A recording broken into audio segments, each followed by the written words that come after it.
Bilal sir, मैं आपके पास आता हूं और जो वही बात राजनीति की हो रही कि राजनीति कहा जा रहा है कि इस पूरे मसले पर ऑपरेशन सिंदूर और पाकिस्तान की भाषा बोल रही है कांग्रेस, ना पूछे सवाल। क्या कहेंगे आप? संजीव जी, आप ठीक फरमा रहे हैं। जो जयशंकर जी जो हमारे विदेश मंत्री हैं, जो जाने ही जिनकी एक्सपर्टी ही डिप्लोमेसी होती है, जिनकी एक्सपर्टी ही डॉट कॉमा फुल स्टॉप होती है, वो अगर इस तरह के बयान दे रहे हैं तो फिर किस तरह के डिप्लोमेट है वो? और फिर उसका एक्सप्लेनेशन उनका उनका मंत्रालय दे रहा किससे मांगा जाए, किससे पूछा जाए, है। कहां हाँ, जाए, विपक्ष तो कहां जाए, देश की जनता तो किससे पूछने जाए?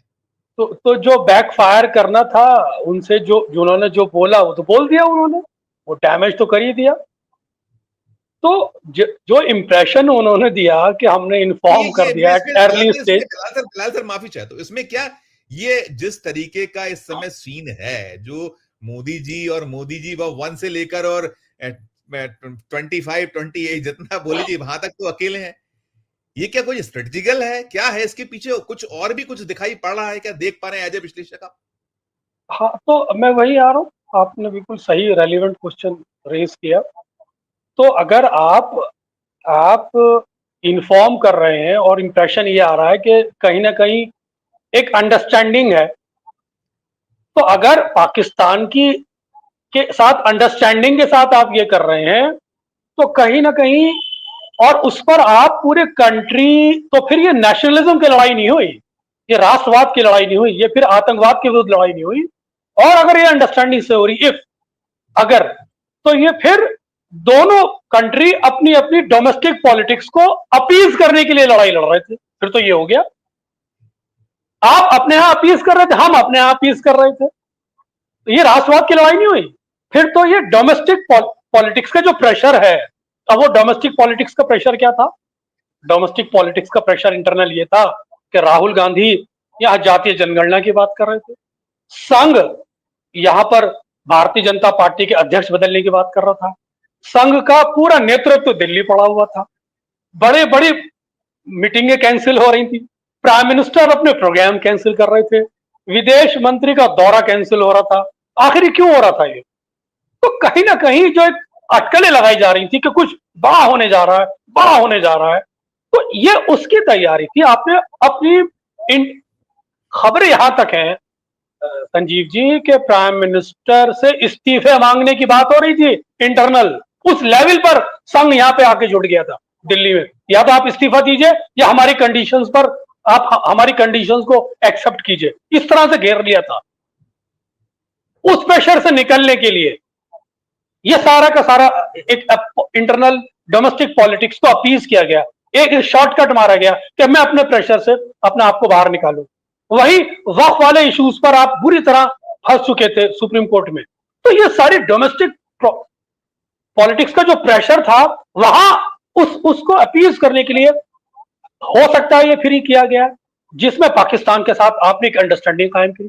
उधर पाकिस्तान के अंदर जो आर्मी के ऊपर वहां के डोमेस्टिक पॉलिटिक्स का प्रेशर था कि वहां इमरान खान की पार्टी पूरी तरह आपके खिलाफ हो गई थी, आर्मी के खिलाफ। आर्मी ने अपने अपना रिगेन करने के लिए ये सारा गेम करा, जनता सड़कों पे बहुत जगह जनता पाकिस्तान। सड़कों पर थी। तो दोनों तरफ ये पॉलिटिकल अपीजमेंट का खेल था। अगर जयशंकर का बयान ये है कि हमने इन्फॉर्म कर दिया था, अब अगर उसी डायरेक्शन में अगर ये चीज है, और अब आप विदेश में भेज रहे हैं, आप कह रहे हैं हम ट्रंप की मध्यस्थता को स्वीकार नहीं करते, आप अमेरिका भेजेंगे ना अपना प्रतिनिधिमंडल, फिर सवाल होगा, अमेरिकन अमेरिकन प्रेस पूछेगी कि क्या आप ट्रंप जी की मध्यस्थता को स्वीकार कर रहे हैं, नहीं कर रहे हैं? वहां पर क्या डेलीगेशन बोलेगा? वो कहेगा नो।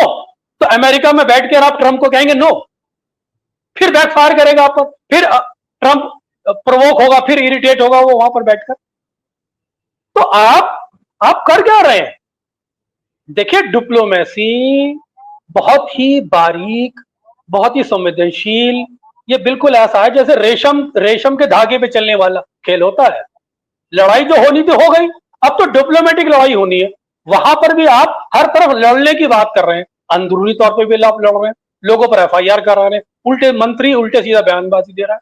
ये तो शर्म की बात होनी चाहिए। अगर एसआईटी गठित हो रही है तो सरकार को इस्तीफा ले लेना चाहिए अब तक।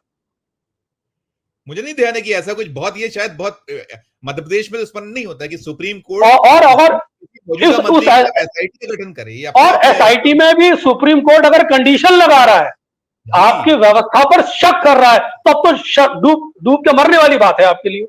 मध्य प्रदेश के हाईकोर्ट ने कहा हमारी निगरानी में जांच होगी, मतलब हाईकोर्ट ने भी कहा। मैं कुल मिला के ये कह रहा हूं कि देश जो चलता है विवेक से चलता है, देश जो चलता है बौद्धिकता से चलता है, देश जो चलता है लोकतांत्रिक मूल्य की परिपाटी पर चलता है, देश जो चलता है नैतिकता के आधार पर चलता है, देश जो चलता है विपक्ष को सहयोग में लेके चलता है, देश जो चलता है लोकतांत्रिक मूल्यों पर चलता है, देश जो चलता है पार्लियामेंट्री डेमोक्रेटिक नॉर्म्स पे चलता है, हिंदुत्व की राजनीति पे नहीं चलता देश।